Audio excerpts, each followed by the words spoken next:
Welcome to Fun and Fundraising, everybody.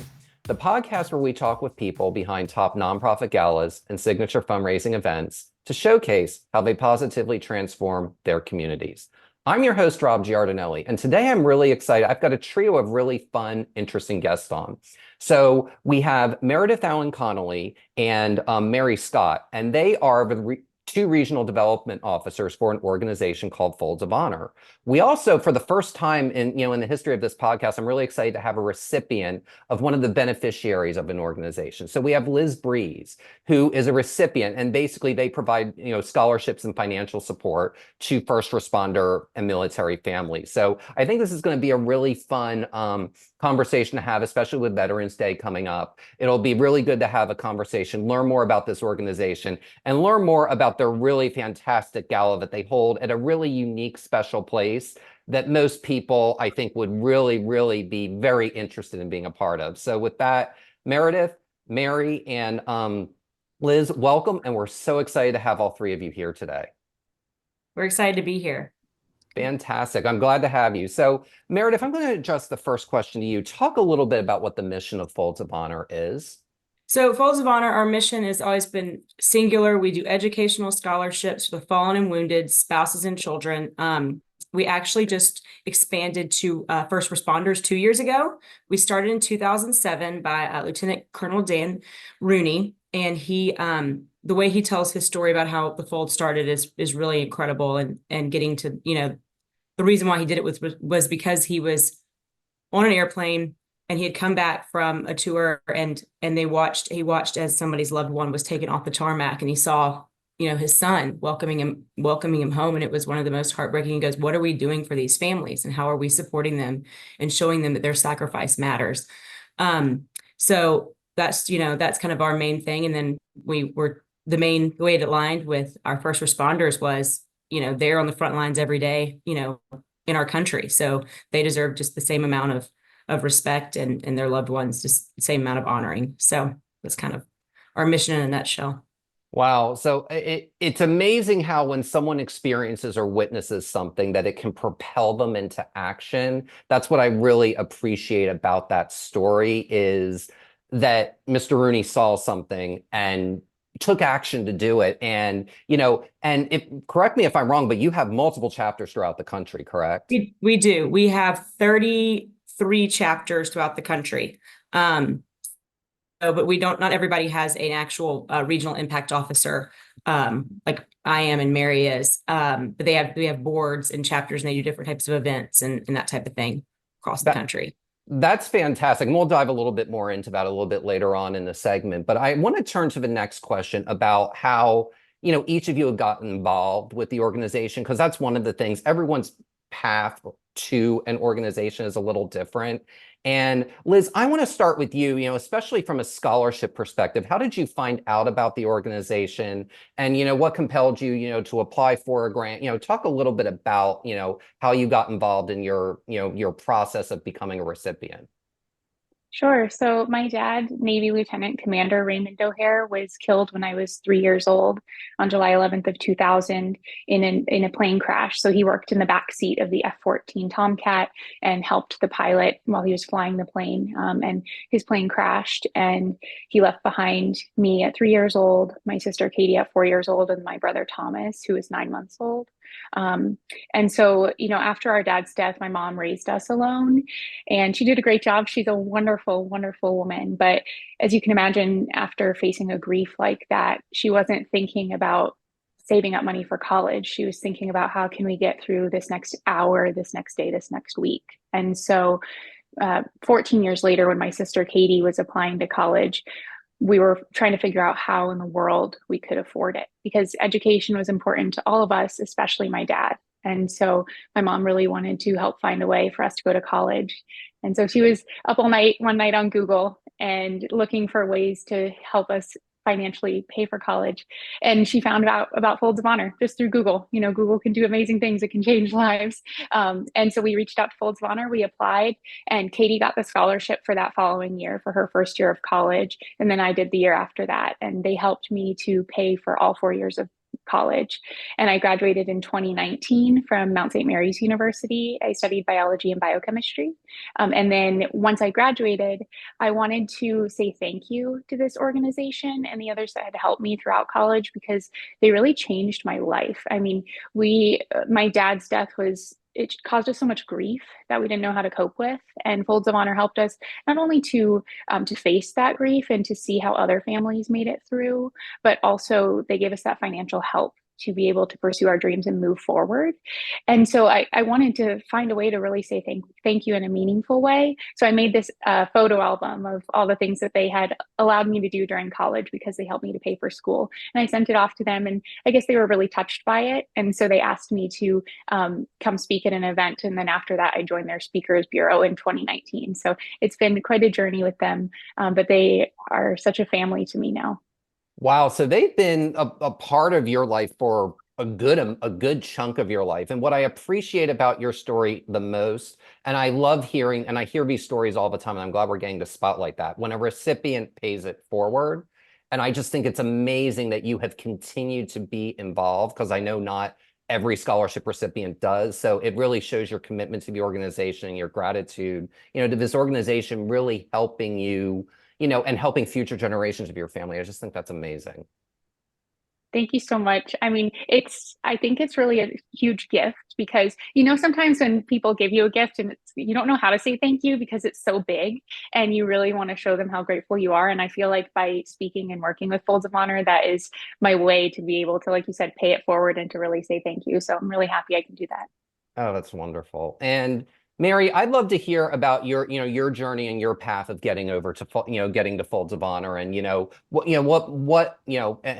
made you say yes to this organization?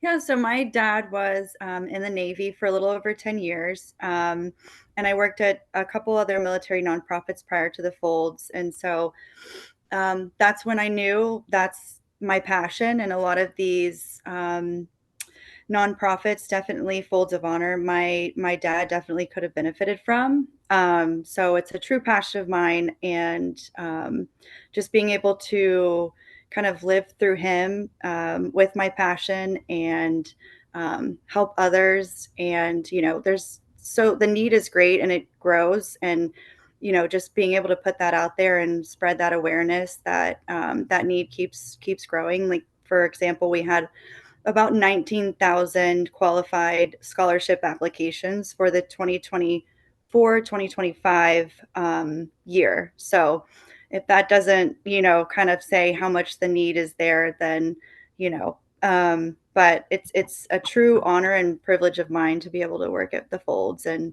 to be able to give back in so many different ways. And so grateful to be here. I am loving, it's interesting how Mary and Liz's answers tied together, and that there's that element of paying it forward. You both are doing this out of, love for your fathers in different ways.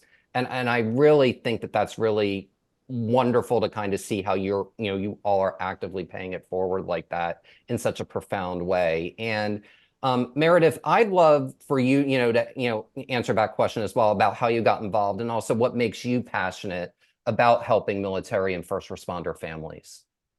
Definitely. Well, my story on how I initially got involved is a little different. I was actually the president of a women's organization here in Dallas called Slipper Club, and we were raising money for Camp Sweeney, which was kids with diabetes, and it's a wonderful camp. And I was working on my doctorate at the time. I had my MBA, and so education's always been very important to me.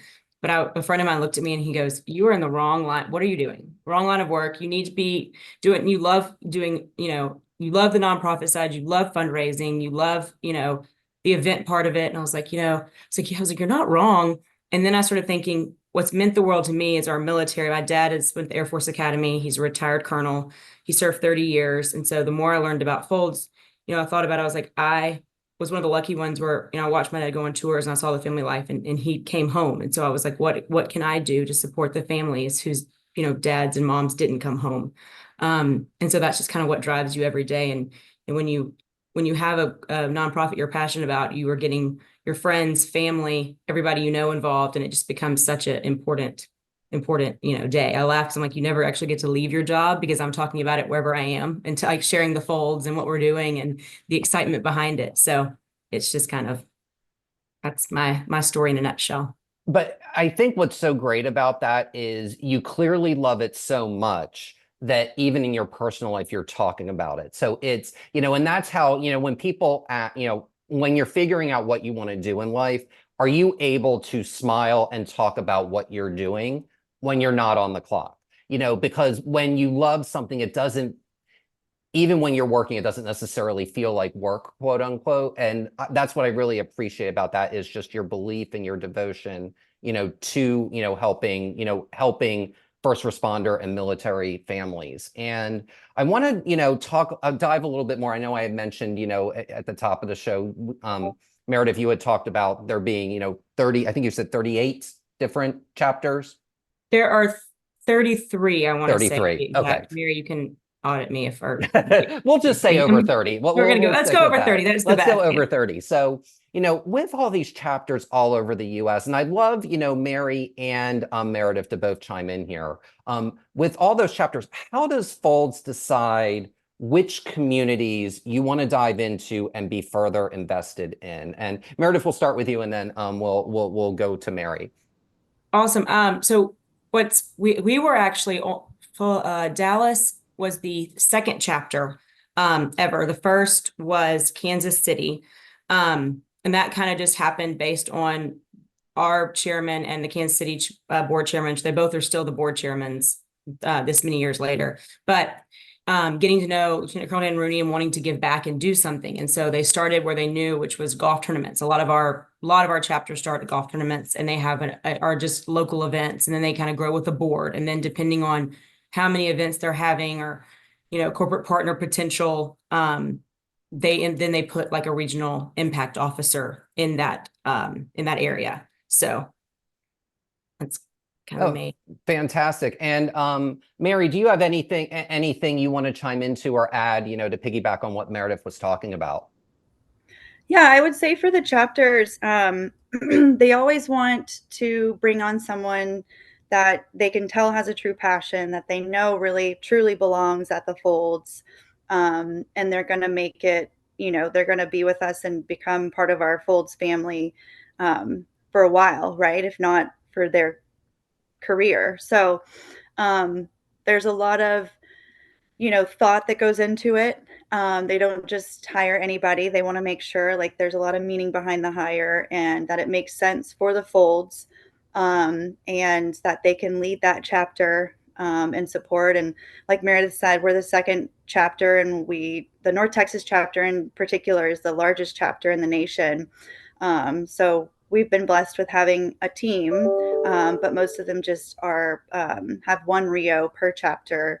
But again, one of the greatest things about the Folds is they just want to make sure it's the right fit. They're not just going to throw someone in the position because they need someone. So that's been really cool because it's an organization that truly, truly cares and wants to make sure they take their job seriously and that passion carries behind them. Well, and the passion and the fact that, you've been very careful in selecting, the 30-ish communities that you've uncovered over the years.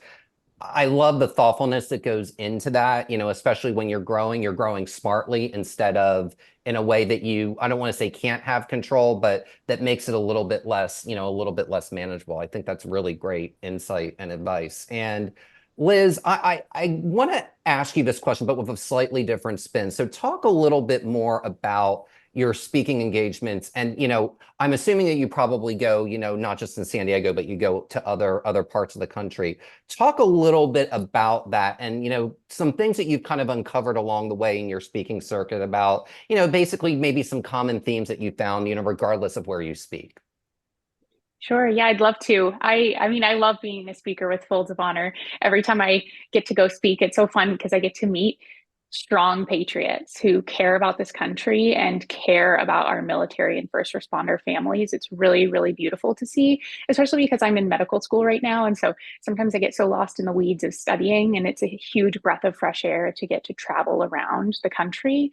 So typically I'll do the number of events that I do totally varies on the need. So sometimes it could be 5 events in 1 month. That's pretty unusual. Or it might be one event every 3 months, and they're all over the country. So I'll go to Ohio, North Carolina, Maryland, Massachusetts, Colorado, Washington, all over, and then Texas for the gala, which I'm looking forward to.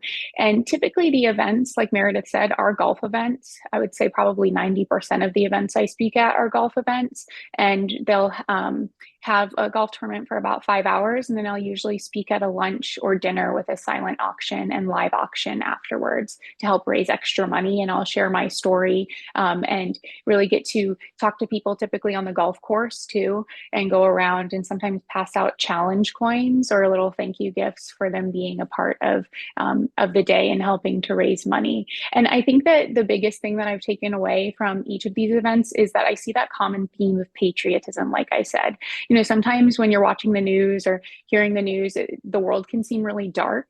And when you go to a Folds of Honor event, people are so happy to be there and so happy to be helping their country and really want to give back to families who have faced tragedies, and they really, really want to help. So, like I said, it's a breath of fresh air and it's really a light. I love doing this. I love speaking. I never considered myself a public speaker. Used to hate it, actually. I'd hide in my public speaking class. But when you really care about a mission, like I love this mission. And so it's forced me out of that shell. It's forced me to learn to be comfortable in those uncomfortable situations. And it also helps when you're speaking to a crowd of amazing people who are supportive and like I do at these events. That's amazing. And I mean, bravo to you for finding the time to do this while you're in med school. So I just think that's incredible because I know how time consuming med school can be. I just think it's awesome that you've been able to carve out the time to do something that you truly love in addition to, your other professional pursuits. I really just think that really is inspiring to me to show you can, if you love it enough, you can really make the time. So thank you for sharing that. Yeah, thank you. Absolutely. And, one thing that Liz was talking about was the event itself. So, I'm going to direct this next question to Meredith and to Mary. As development executives, talk about how important a gala or a signature fundraising event is in helping you build these strong relationships that you have with your donors. I think it's extremely important. The amount of growth I've seen happen. I started with Folds in 2019. So this is my 5th year. And our gala had, before I started, it was 300 and I want to say 75, but like now we are up to 1,800 donors that come to the gala. And so it's also a way for our donors to kind of not buy back in, but it's something they look forward to, and they come year after year, and we want to make it special. And a great thing about the DFW area is very philanthropic, which is wonderful, but also we have some chapters where their event is one of the few big events, a year that's going on. A lot of our donors are going to a lot of other incredible events throughout, Dallas and Fort Worth. So I think it just makes it special. And because we have it where we have it at the AT&T Stadium, which is wonderful. And I know we'll touch on this more later, but what's cool about it is it brings our Fort Worth and our Dallas together, and we have a board in Fort Worth and a board in Dallas, so we kind of meet in the middle. So it's kind of a cool way to really include everyone in a special way. And then we always have a speaker, and Liz is going to be our speaker this year and share her story. And it's a way that our corporate partners are there, our just donors and our board members, and it's a special evening. So. Well, I am glad, but before I have Mary chime in, I do want to say one thing, and that is I am really glad that you bring Dallas and Fort Worth together, because Dallas and Fort Worth have two very different social scenes.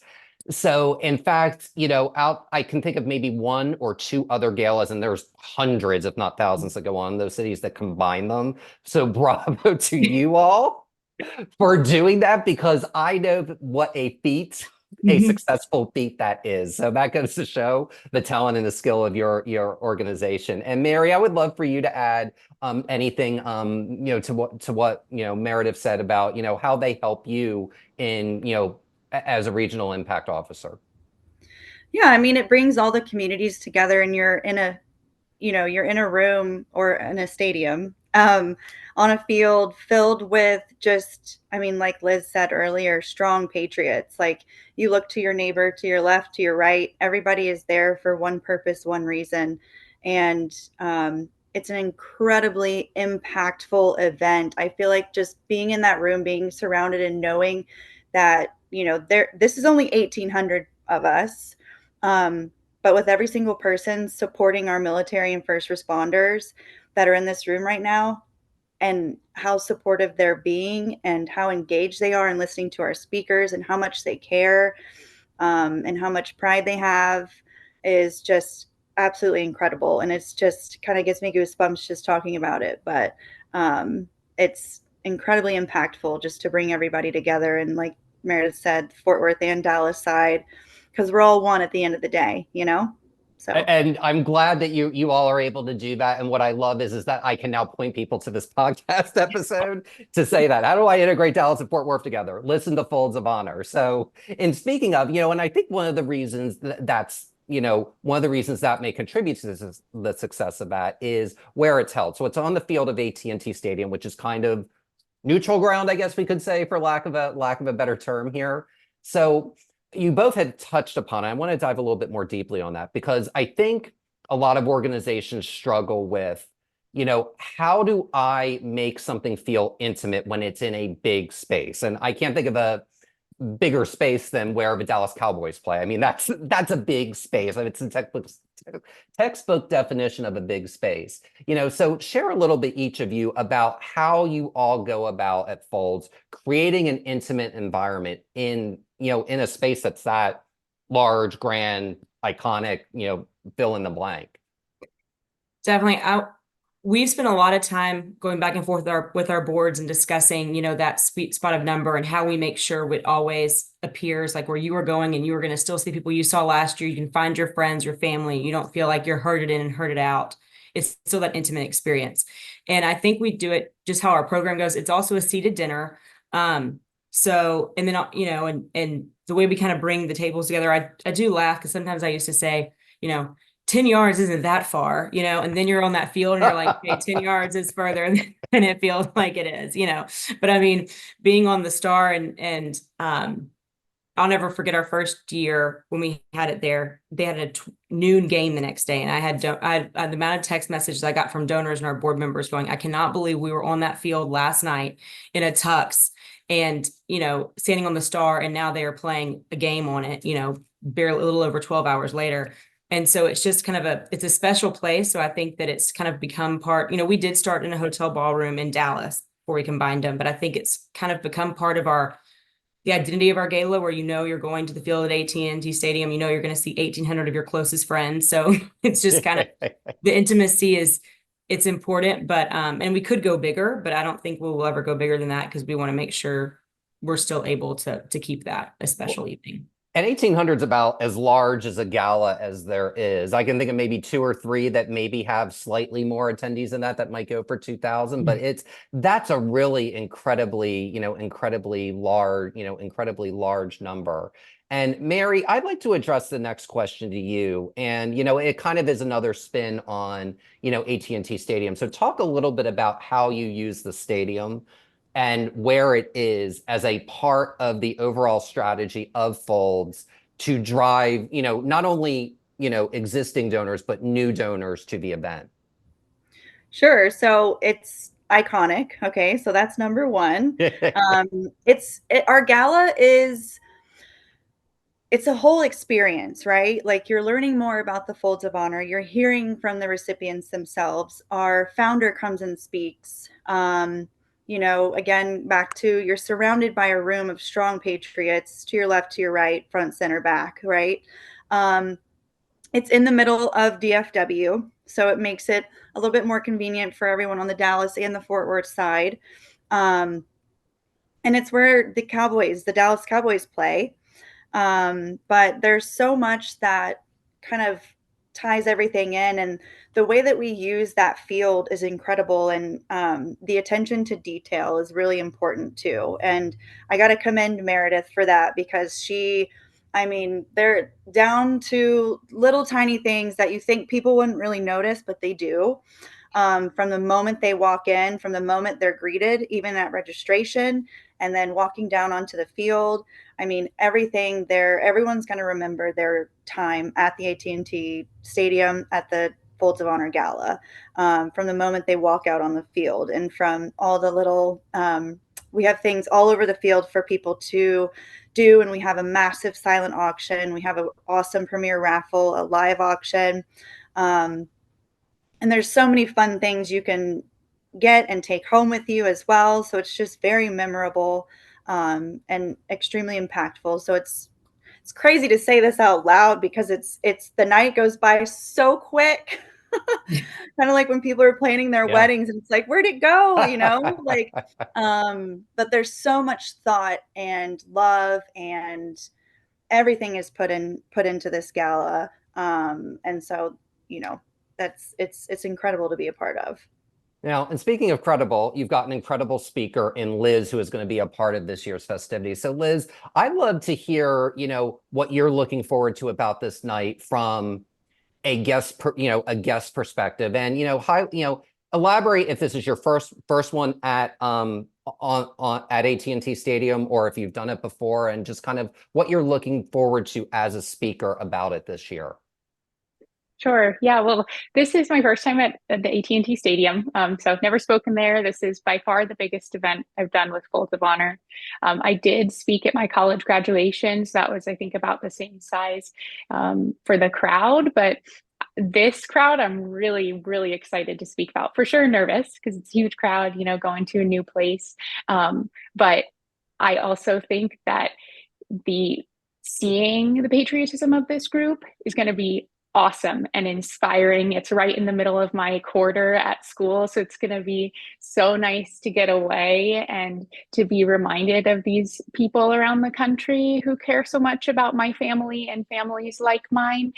So I really think that I'm excited to be in that environment. That's what I'm most looking forward to, be in the environment of those strong patriots, get to hear Lieutenant Colonel Dan Rooney speak, because I don't know if you've ever heard him speak before, but he's so inspiring. I mean, I could just listen to him all day talk. And I've heard him talk multiple times, but somehow he comes up with something new and inspirational to say every time. And then also, I don't know the specific demographic of people who are coming, but I assume there are many military members, veterans, and I always love getting to interact with people who are serving and have served our country, because there is that common bond between us, and I get to thank them for their service too. So I think, yeah, like I said, most excited to be a part of that environment and to feel the patriotism and be able to give back in a way that feels really meaningful, because I know the event raises so much money for Folds of Honor. It does raise, and that's one very inspiring, and, you know, good for you for making sure to make time for yourself to take a break from your studies. And I can't think of a more cool thing to do than basically go to a private event on, you know, the Texas star of, you know, the Dallas Cowboy football field. So that in and of itself is really cool. And you had ended, you know, with talking about, you know, raising a good amount of money. And last year's Folds of Honor Gala in total raised over I believe it was over $3.2 million. And 1.2 million of that was from your Give from the Heart appeal. So I'm going to address this next question to Meredith and Mary. You know, what is the key to hosting a successful fund to need / paddle raise / you know, give, whatever you want to call it? So that was incredible last year. What we kind of do based on our paddle raise is we do it on scholarships. Our scholarships are given out in $5,000 increments. So it's all about how many scholarships we're raising and if we raise a scholarship. So last year it was 240 scholarships were raised, which is and just in a slew of 10 minutes. I mean, it's absolutely incredible. It was incredible to watch. It was just wild, but it was such a special, but I think we have donors that come in that give, you know, the large amounts, the 100,000s, foundations that are incredible. They do that during the Give from the Heart moment. And we go into our Give from the Heart right after Liz will finish speaking. And so it's a special time to really bring you back to why you're there that night. And we want the gala to be fun. We're there it's for the mission. It is to remember why you're there. It's right around Veterans Day. It is a special time. And then at the end, we want you to be like, that was so much fun, but I also, you know, my heart is in this now. Like I love the Folds. And so it's just so important to bring it back and really highlight our speaker and their story. And it's going to be, to have Liz stand up there and be a part of it is just going to be wonderful. And we go into that to the give from the heart and do it on scholarships. And if you give a scholarship or more, you get a special gift that nobody else gets. And so in the last year, we did a pair of custom Petite Paloma boots that they had. And then we also did American Hat Co. out of Fort Worth came in and did a special Folds of Honor little, I don't know, not charm, but I don't know what you call it, on their brand, so it's it's nice. super special on their little hat band. And so next to their American flag they do. And so it's a very special thing that you get to walk around and be like, I'm supporting the Folds, and people wear it the year after and the year after. So it's kind of become a really neat, and it's also, you're at America, you're with America's team, you got your cowboy hat on from Fort Worth, got your Dallas style cowboy boots, you're just kind of living your best life. So it needs to be, I love that. See, this is how together you've combined Dallas and Fort Worth. You gave one element of the cowboy to Fort Worth and you gave the other to Dallas. I mean, that was brilliant. So it makes it's just but yeah, it was watching that and knowing that was 240 scholarships was just a moment where I think everybody in the room was like, wow, what a difference I'm making with, any dollar donated at that point. It's just huge. So that is incredible. And gosh, that's a lot of scholarships to raise in 5 or 10 minutes. That's really cool. Mary, I'd love, to get your point of view on this as well of, what was that like, experiencing that and, how you utilize, the amounts that are needed for, because you had talked about kind of the vetting down of 18,000 scholarships to, 240 recipients. Talk a little bit about, a little bit about the fund a need or the give from the heart from your point of view. I mean, it's incredible. It goes by very quickly. So to just hear the auctioneer and just seeing the numbers go up on the screen in the middle of the stadium, I mean, it's mind blowing because of how the impact keeps growing and growing, right? Like that's kind of how I look at it. And so I mean, that's probably the biggest thing is just, having everybody in that room and the auctioneer just pointing everywhere, every direction, every single person is giving, and, their heart's in it, their passion is there and they want to give and they want to help and support. And so we're just grateful to have them in that room and to give in that evening. So. Fantastic. And I'd love, if you're not able to totally understand, but I always ask this question, are either of you, any of the three of you, able to tease anything that special that might be happening at this year's gala? Well, there's always a little surprise. What that will be in the mix. One year we had the drill team come and do a special performance. We had the Folds of Honor anthem performed last year for the first time, which was really special by an artist. Songs. There's always something that will happen, but it's always a fun little surprise that we add into the program. But the main thing, you'll come to see is just as patriotic as it gets. And, I always say it's a week after the election. There's one thing we always know is it's not a red issue. It's not a blue issue. It's a red, white, and blue issue. And it brings all of America together. And that's what the night is about. So.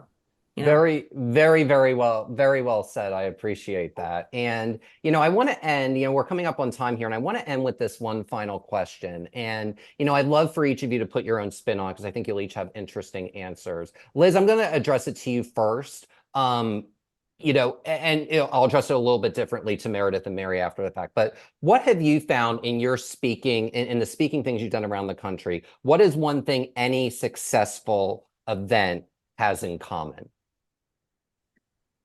Well, I think what's really important is finding those patriots, but finding people who I don't know. I think it's been helpful when people come with other groups. So if you can find somebody who either brings friends or brings their company, then they can spread the word. And that helps to bring more and more people versus just individual. This is specific for golf tournaments versus just individual signups. I think it can be harder to recruit people. People don't know each other. But if you can get people who already have a common bond and who already believe in that mission to come and to share that mission with other people, I think that's what I've seen the most success with in these tournaments, because they come, they know those people, they're coming with their friends or coworkers, and they're ready to have a good time and ready to support this mission. Very, very good and important answer. It's, bringing the folks with you, having someone who's really passionate and bringing others into the organization to really amplify the message, I think is an excellent answer. And then, I'm going to address, I'm going to reshape this question a little bit for Meredith and Mary. What is a secret to successfully growing your Gala? Because you had mentioned you're basically 4 to 5 times the size that you were when you started 5 years ago. What is one piece of advice you would give to someone looking to grow their overall revenue and attendance? Donor experience. It is from the moment they walk in the door to the moment they leave. They feel that, not just important, but that you value them being there, that love. I always say love is in the details. Like Mary said earlier, I'm all about the details in any small shape or form. And so I think that you want everybody to leave that Gala and go, wow, I've got to get back here next year. This is so great. Like one thing we do is we do custom scarves we tie on the ladies' chairs. So they're, decor, but also can keep you warm. But we have a different custom scarf every year that we design. So it's so fun because I have some people come to me and go, oh my gosh, I got to get my scarf this year, can't miss out. And I'm like, love that that's what we're coming back for. It's even better. But like, it's such a fun way to see the different things that matter to your donors and what is important to them. And so I think donor experience in a way that you share the mission in a special way with them is number one. What a great answer. And what I really liked about that answer is you're tying how people feel and they remember that. If they're coming back for that scarf, there is a very good feeling that, that's tied behind it. And Mary, I'll let you have the last word. What's a piece of advice you would give to somebody looking to, grow their attendance and revenue at their Gala?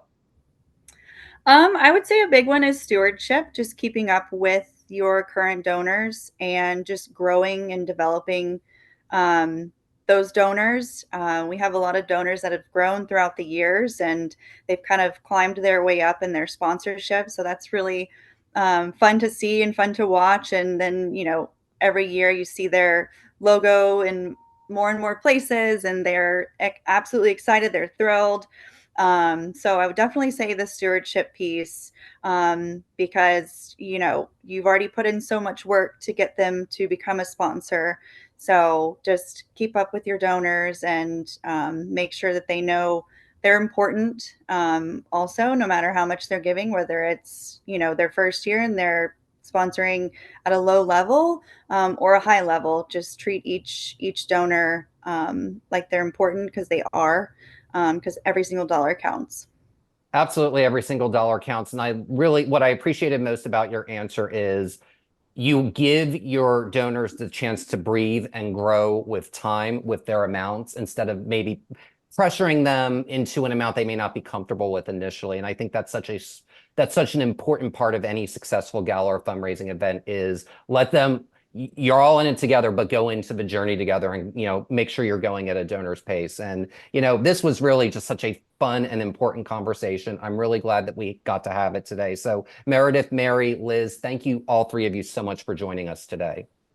Thank you for having us. We so appreciate it. Absolutely. Thank you. Absolutely. And the 2024 Folds of Honor Gala will be held on November 9th, 2024 at AT&T Stadium in Dallas, Texas. For more information, please visit northtexas.foldsofhonor.org. And that will do it for this episode of Fun and Fundraising. I'm your host, Rob Giardinelli, reminding you to keep it fun, keep it interesting, and your guests will have a great time. Have a great day, everyone, and take care.